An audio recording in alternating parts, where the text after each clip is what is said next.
Chers frères et sœurs dans le Seigneur, shalom. Que la paix de Jésus-Christ notre Seigneur soit dans vos maisons. Je pourrais même dire comme l'apôtre Paul, que la grâce de notre Seigneur Jésus-Christ, que l'amour de Dieu le Père et la communion du Saint-Esprit soient avec vous. Je suis dans la joie de vous retrouver encore pendant ces quelques minutes pour partager la parole de Dieu. Une parole qui va nous bénir. Une parole qui va transformer nos vies. Une parole qui va nous éclairer. Car le psalmiste a dit, ta parole est une lampe à mes pieds et une lumière sur mon sentier. C'est la parole de Dieu, comme aime souvent le dire mon père spirituel, l'apôtre Tony Silas, que la parole de Dieu, c'est comme notre GPS. C'est notre boussole, celle qui nous guide dans ce monde, dans cet univers qui est perdu, qui est obscur. C'est la parole de Dieu qui nous éclaire, qui nous montre le chemin, l'itinéraire à prendre jusqu'à arriver à bon port, jusqu'à arriver à la destination finale, atteindre la gloire de Dieu. Alors, je voulais partager avec vous la parole du Seigneur dans 1 Pierre, chapitre 4, et nous allons lire au verset 10. Juste un verset. Et nous allons écouter ce que l'Esprit dit à l'Église, aux rachetés. 1 Pierre chapitre 4 verset 10, je lis. Comme de bons, c'est l'apôtre Pierre qui parle, il s'adresse aux enfants de Dieu, aux chrétiens, comme de bons dispensateurs des diverses grâces de Dieu, que chacun de vous mette au service des autres le don qu'il a reçu. Waouh! Magnifique verset, magnifique. L'apôtre Paul ici nous exhorte en disant ceci. Comme des bons dispensateurs, comme des bons gérants, comme des bons gestionnaires, c'est-à-dire des gens à qui on confie une responsabilité, on confie la gestion d'une entreprise, d'une richesse, d'un héritage. Faites preuve de sagesse, d'intelligence et gérez bien ce qu'on vous a confié. Que chacun mette au service des autres, de la communauté, le don qu'il a reçu. J'aimerais te dire ceci, bien-aimé. Tel que tu es là, chaque être humain, pas seulement chaque enfant de Dieu, mais chaque être humain qui vient sur la terre est envoyé par Dieu avec une mission. Et quand Dieu t'envoie avec une mission, il te donne un potentiel, un équipement, des dons, des capacités, des talents. Il te configure pour la mission pour laquelle il t'envoie sur la terre. Et il te donne, il t'accorde des dons, des capacités. Chacun de nous, chaque individu sur la terre est venu avec une mission spéciale. Alors imaginez combien de milliards d'êtres sont sur la terre déjà actuellement, ceux qui sont morts il y a longtemps et jusqu'aujourd'hui. Donc, chaque être humain, voyez la sagesse et la puissance illimitée de notre Dieu. Chaque être humain spécial a son empreinte spéciale, son ADN spécial, différent des autres. Alors, regardez cette multitude qu'on ne sait même pas compter d'êtres humains depuis le premier homme Adam jusqu'aujourd'hui. Et déjà ceux qui sont morts. Chacun a sa spécialité, son individualité. Et chaque être humain a un don spécial qu'il a reçu de la part du Seigneur. Voilà pourquoi tu ne devrais pas envier l'autre. Tu ne devrais pas envier ton prochain. Tu ne devrais pas envier la grâce ou le don de l'autre. Parce que si l'Éternel qui est bon, qui est juste, envoie chaque être humain avec des dons, avec des capacités, et ce n'est pas les moindres, il donne à chacun selon lui, selon sa propre volonté. Et ce que Dieu donne est toujours bon. Donc chacun a sa grâce spéciale, n'envie pas la grâce de l'autre. Le plus important seulement sur la terre, c'est que tu découvres quelle est ton identité. Qui es-tu? Pourquoi tu es sur la terre? Qu'est-ce que tu es venu faire? Pourquoi Dieu t'a envoyé sur la terre? Et avec quel équipement, quel revêtement, quel don, quelle capacité, quelle grâce qu'il t'a doté? Et quelle mission que tu dois faire? Et dès l'instant que nous comprenons cela, bien aimé, ça va te délivrer de beaucoup de choses. Ça va te délivrer de l'envie, de jalousie, des rivalités, Ça va te délivrer de beaucoup d'autres choses, d'esprit de compétition, de faire comme l'autre. L'autre là, il a réussi, moi aussi je dois faire comme lui, alors que tu n'as pas la même grâce que lui, tu n'as pas la même configuration que lui. Chacun de nous a reçu quelque chose, un don, minimum un don. Même les dons spirituels, je ne parle pas seulement des dons spirituels, même les talents de la musique, savoir chanter une belle voix, tout ça là, même les grandes stars du monde que nous connaissons, toutes ces grâces-là, tous ces talents, tous ces dons qu'ils ont sont venus de la part du Seigneur. C'est seulement le diable qui vient détourner les dons que Dieu accorde aux hommes. Alors, toi, enfant de Dieu, cherche à découvrir quels sont tes dons, quelles sont tes capacités et mets ça au service des autres. Joue ton rôle. Reste dans ton couloir, n'envie pas ton prochain. Ne fais pas comme les autres, reste focalisé. En parlant de ces choses, je me rappelle d'une vision que j'ai reçue il y a quelques années. C'est ce qu'on appelle dans le cadre des visions, une vision ouverte. J'étais là assis dans une salle, je ne dormais pas en pleine journée et la scène qui était devant moi, les gens qui étaient devant moi, tout d'un coup, toute cette scène-là disparut de mes yeux. Alors que mes yeux sont bien ouverts, pas fermés, je ne priais pas, j'étais là avec des gens autour de moi. Et tout d'un coup, je vois une autre scène dans le monde spirituel. C'est ce qu'on appelle une vision ouverte. Et je vois, j'étais de ce côté, il y avait une grande mer et de l'autre côté de la mer, j'ai vu le Seigneur. Ah, notre glorieux Seigneur, celui que nous aimons sans l'avoir vu et que bientôt, très bientôt, nous le verrons. Quelle joie! Et j'ai vu le Seigneur de l'autre côté. Entre nous, il y avait une grande mer qui nous séparait. Et le Seigneur me dit, traverse. Et dès l'instant qu'il a dit traverse, j'ai vu comme une sorte de pont qui est sorti de sa bouche, qui s'est allongé jusque là où moi j'étais. Et j'ai vu ce pont-là arriver jusqu'à moi. Et tout d'un coup, la vision est partie. Et j'ai retrouvé la scène qu'il y avait autour de moi. Cette vision-là n'a duré que quelques instants. Je viens de vous la raconter. Quelques instants, quelques secondes, même pas une minute. Mais, oh my God. Dans le monde de l'éternité où la notion de temps n'existe pas comme nous dans le monde spirituel,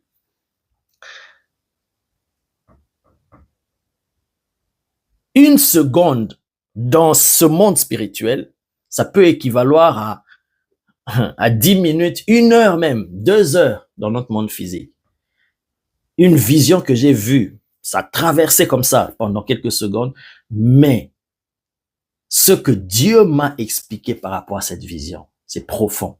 Depuis ce temps-là jusqu'à aujourd'hui, je continue à comprendre la profondeur de cette vision-là. Voilà pourquoi je comprends que dans le monde spirituel, nous n'allons pas communiquer avec des paroles comme ça. Non.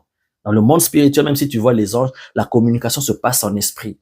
Et voilà pourquoi aussi Dieu nous a donné l'imagination pour avoir des images, parce que les images parlent plus que les paroles.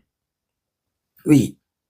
Parce que une parole que je peux dire, ça peut me prendre 10 minutes pour te transmettre un message en parole, mais dans le langage spirituel, je n'ai pas besoin de 10 minutes. Une seule seconde suffit pour que je te transmette un message qui exprime 10 minutes de parole. C'est comme les téléphones que nous avons aujourd'hui. Parfois, ça m'arrive, j'ai envie de répondre à quelqu'un, d'envoyer un message par écrit. Tu te dis, un message par écrit, le temps d'écrire, écrire, ça va te prendre du temps. Mieux vaut envoyer une autre vocale, un voice. En quelques secondes, tu envoies un voice qui te prend moins de temps que le texte écrit, que le SMS que tu allais écrire, et tu allais effacer, chercher ce caractère et tout ça, donc ça allait être compliqué. C'est un peu ça dans le monde spirituel. Alors, dans cette vision, le Seigneur m'a expliqué beaucoup d'autres choses, mais je veux relever seulement un point sur le sujet pour lequel je partage aujourd'hui.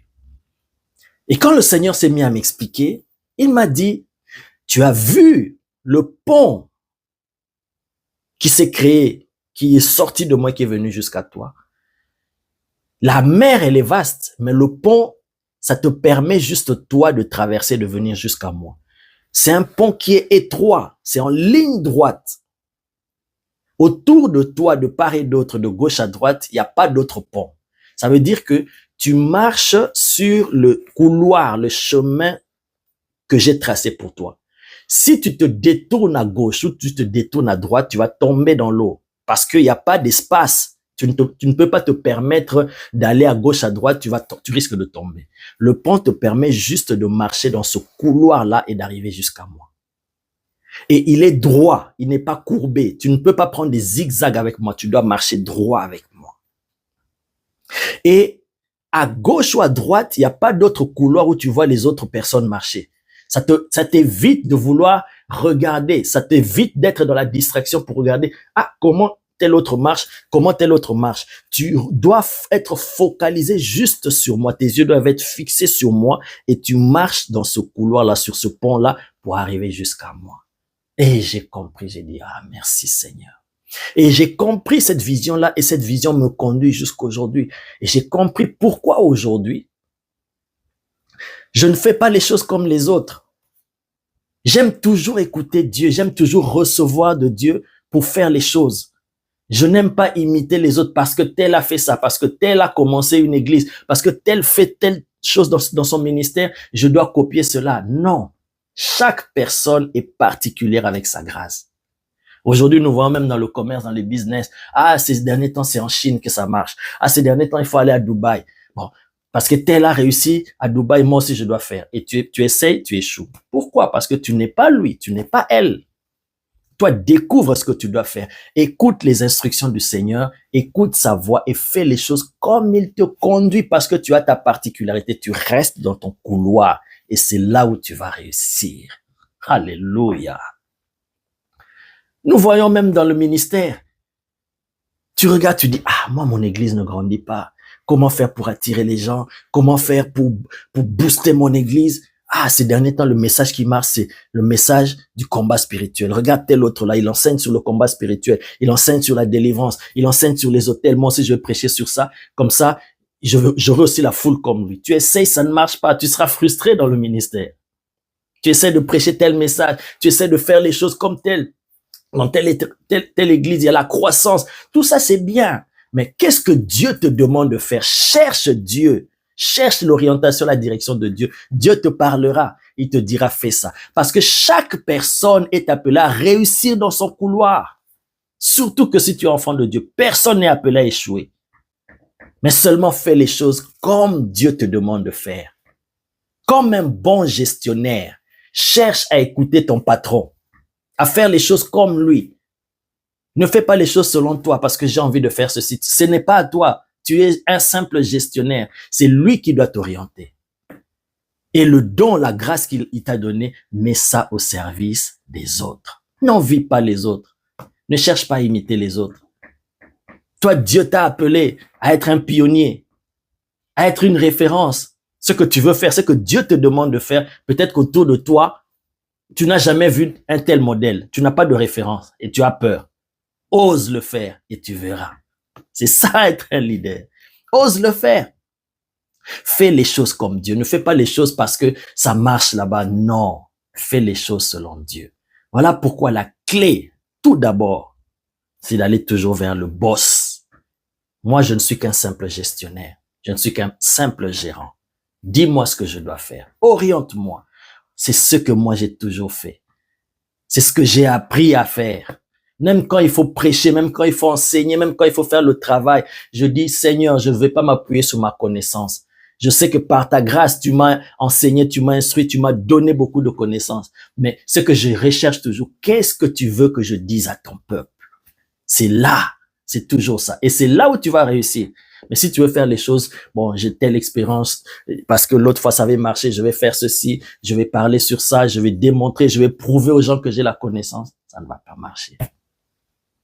Dans tous les domaines, si tu veux réussir, tu es enfant de Dieu. Cherche toujours à faire les choses selon Dieu. Ne t'appuie pas sur ton intelligence, sur tes expériences, sur ta sagesse, mais appuie-toi sur le Saint-Esprit qui te guide. Chaque être humain, chaque enfant de Dieu a reçu quelque chose.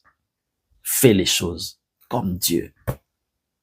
Fais les choses comme Dieu. Même dans le ministère, On peut tous être apôtres, mais chaque apôtre a sa particularité. On peut tous être prophètes, mais ce n'est pas parce que celui-là est prophète, moi aussi je suis prophète, alors je dois faire les choses comme lui. N'imite personne.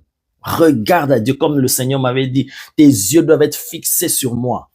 Parce qu'autour de toi, j'ai permis que tu ne vois aucun autre pont autour de toi, afin que tu ne sois pas distrait, tu ne regardes à personne, tu regardes à moi. Et tu fais les choses selon ce que je te dis. Si je te dis avance, tu avances. Arrête-toi, arrête-toi. Fais telle chose, fais telle chose. Nous devons marcher selon l'Esprit de Dieu. Voilà pourquoi l'apôtre Paul dit dans Romains, seuls ceux qui sont conduits par l'Esprit de Dieu sont fils de Dieu. Et seuls les fils vont révéler la gloire de leur Père.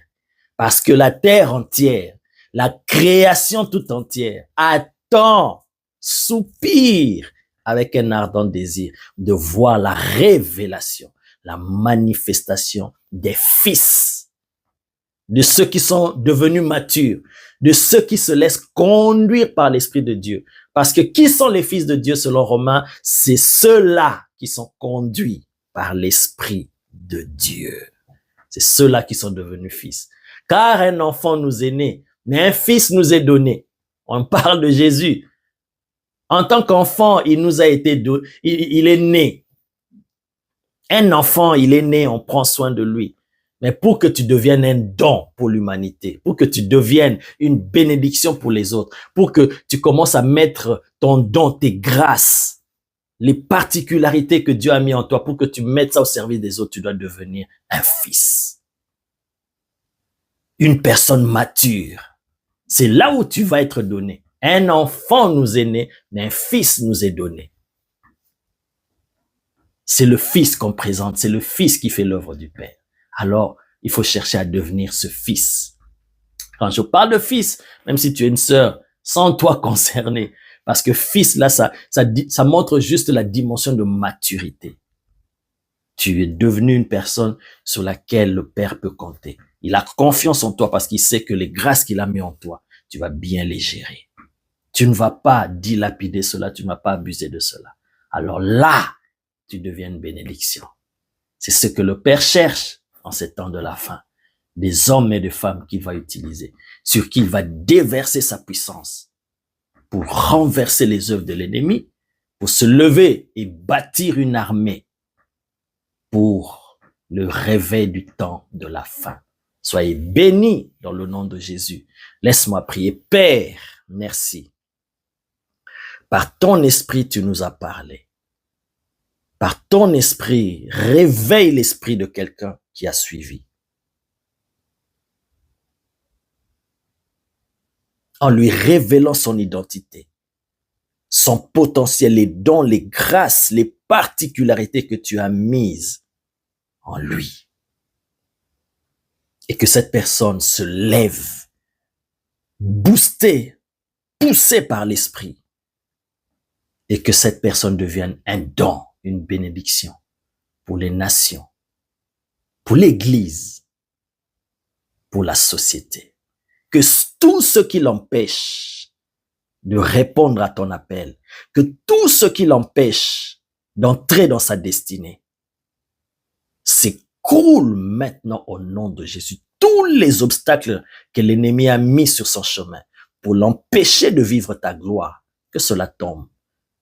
Que ça soit dans son physique, une maladie, un handicap, que ça soit dans le spirituel, que ça soit, peu importe le domaine, tout obstacle de l'ennemi lui barrant la route pour entrer dans sa destinée, que cela tombe au nom de Jésus. Que ta grâce se répande et que ta bénédiction se matérialise dans sa vie. In the name of Jesus. Amen.